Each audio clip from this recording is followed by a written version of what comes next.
जय श्री कृष्ण। आज मैं आपको श्रीमद् भगवत गीता जी का अध्याय 2 सुनाने जा रहा हूं। अध्याय 2 सांख्य योग।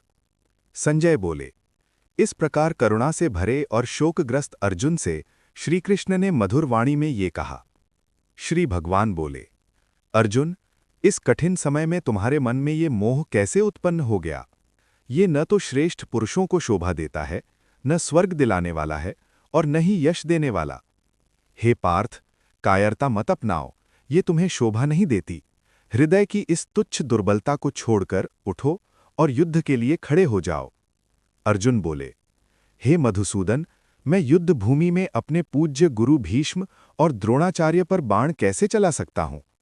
ऐसे महान गुरुजनों को मारकर इस संसार में जीने से अच्छा है कि मैं भिक्षा से जीवन बिताऊं। यदि उन्हें मारूंगा तो मेरे भोग भी रक्त से सने होंगे। हमें ये भी नहीं पता कि हमारे लिए क्या श्रेष्ठ है, युद्ध करना या न करना। जिन्हें मारने से हम जीना भी नहीं चाहते, वे ही हमारे सामने खड़े हैं। मेरा स्वभाव कर्तव्य को लेकर भ्रमित हो गया है। मैं आपका शिष्य हूं, आपकी शरण में हूं। कृपया निश्चित रूप से बताइए कि मेरे लिए क्या कल्याणकारी है। मुझे ऐसा कोई उपाय नहीं दिखता जो इस शोक को दूर कर सके, चाहे मुझे पृथ्वी का राज्य या देवताओं का राज्य ही क्यों न मिल जाए। ऐसा कहकर अर्जुन चुप हो गया। तब श्री कृष्ण ने मुस्कुराते हुए शोकाकुल अर्जुन से कहा। श्री भगवान बोले, तुम उनके लिए शोक कर रहे हो जिनके लिए शोक करना उचित नहीं है, फिर भी ज्ञान की बातें कर रहे हो। ज्ञानी लोग न जीवित के लिए शोक करते हैं, न मृत के लिए। न कभी ऐसा समय था जब मैं न था, तुम न थे या ये राजा न थे, और न ही भविष्य में ऐसा होगा कि हम सब न रहें। जैसे शरीर में बाल्य, युवावस्था और वृद्धावस्था आती है, वैसे ही आत्मा दूसरे शरीर को प्राप्त होती है।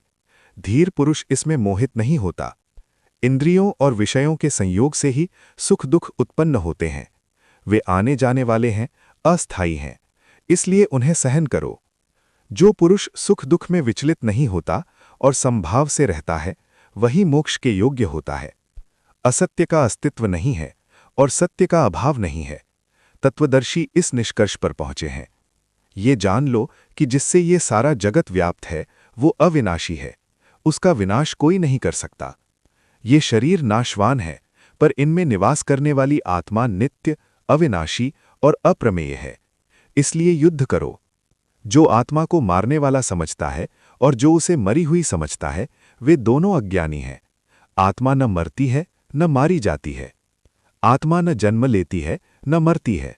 वो अजन्मा, नित्य, शाश्वत और पुरातन है। शरीर के नष्ट होने पर भी वो नष्ट नहीं होती। जो व्यक्ति आत्मा को अविनाशी, अजन्मा और अव्यय जानता है, वो किसी को कैसे मारेगा या मरवाएगा? जैसे मनुष्य पुराने वस्त्र छोड़कर नए वस्त्र धारण करता है, वैसे ही आत्मा पुराने शरीर छोड़कर नए शरीर धारण करती है। आत्मा को न शस्त्र काट सकते हैं, न आग जला सकती है, न जल भिगो सकता है और न वायु सुखा सकती है। आत्मा अविनाशी, सर्वव्यापी, स्थिर, अचल और सनातन है। आत्मा अव्यक्त, अचिंत्य और अपरिवर्तनीय कही गई है, इसलिए इसके लिए शोक करना उचित नहीं। यदि तुम आत्मा को जन्म लेने और मरने वाला भी मानो, तब भी शोक करना उचित नहीं है। जो जन्म लेता है उसकी मृत्यु निश्चित है, और जो मरता है उसका जन्म निश्चित है। इसलिए जो अनिवार्य है उसके लिए शोक नहीं करना चाहिए। प्राणी जन्म से पहले अव्यक्त होते हैं, बीच में व्यक्त होते हैं और मृत्यु के बाद फिर अव्यक्त हो जाते हैं। इसमें शोक कैसा? कोई आत्मा को आश्चर्य की तरह देखता है, कोई उसके विषय में आश्चर्य की तरह सुनता है और कोई सुनकर भी नहीं समझता। हे अर्जुन, आत्मा शरीर में रहते हुए भी अवध्य है, इसलिए किसी के लिए शोक मत करो। अपने क्षत्रिय धर्म को देखकर भी तुम्हें विचलित नहीं होना चाहिए। धर्म युद्ध से बढ़कर क्षत्रिय के लिए कोई कर्तव्य नहीं। ऐसे युद्ध स्वयं ही भाग्यशाली क्षत्रियों को प्राप्त होते हैं, जो स्वर्ग के द्वार खोलते हैं। यदि तुम इस धर्म युद्ध को नहीं करोगे तो अपने कर्तव्य और कीर्ति को खोकर पाप के भागी बनोगे। लोग सदा तुम्हारी अपकीर्ति करेंगे, और सम्मानित पुरुष के लिए अपमान मृत्यु से भी बढ़कर होता है। महान योद्धा सोचेंगे कि तुम भय के कारण युद्ध से हट गए, और जो तुम्हें मान देते थे वे तुम्हें तुच्छ समझेंगे। तुम्हारे शत्रु तुम्हारी निंदा करेंगे और अनुचित बातें कहेंगे। इससे अधिक दुखद क्या हो सकता है? यदि युद्ध में मारे गए तो स्वर्ग मिलेगा और जीत गए तो पृथ्वी का राज्य मिलेगा। इसलिए उठो और निश्चय करके युद्ध करो। सुख दुख, लाभ हानि, जय पराजय को समान समझकर युद्ध करो। ऐसा करने से पाप नहीं लगेगा।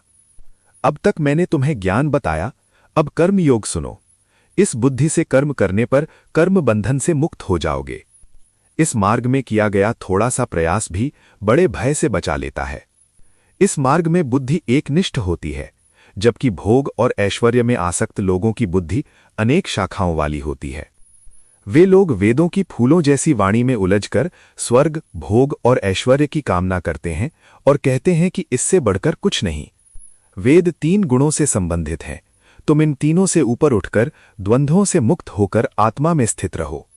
जैसे बड़े जलाशय के मिलने पर छोटे कुएं का कोई उपयोग नहीं रह जाता, वैसे ही ब्रह्मज्ञानी के लिए वेदों का सीमित उपयोग रह जाता है। तुम्हारा अधिकार केवल कर्म करने में है, फल में नहीं। न तो कर्म फल की इच्छा रखो, न अकर्म में आसक्त रहो। समत्व बुद्धि से कर्म करो। सफलता असफलता में समान रहना ही योग है। निष्काम बुद्धि से किया गया कर्म सकाम कर्म से श्रेष्ठ है, इसलिए बुद्धि योग का आश्रय लो। बुद्धि योग से युक्त व्यक्ति इस जीवन में ही शुभ अशुभ कर्मों से मुक्त हो जाता है। ज्ञानी पुरुष कर्म फल त्याग कर जन्म मृत्यु के बंधन से मुक्त होकर परम पद को प्राप्त करते हैं। जब तुम्हारी बुद्धि मोह के जाल से निकल जाएगी, तब सुने और अनसुने विषयों से वैराग्य हो जाएगा।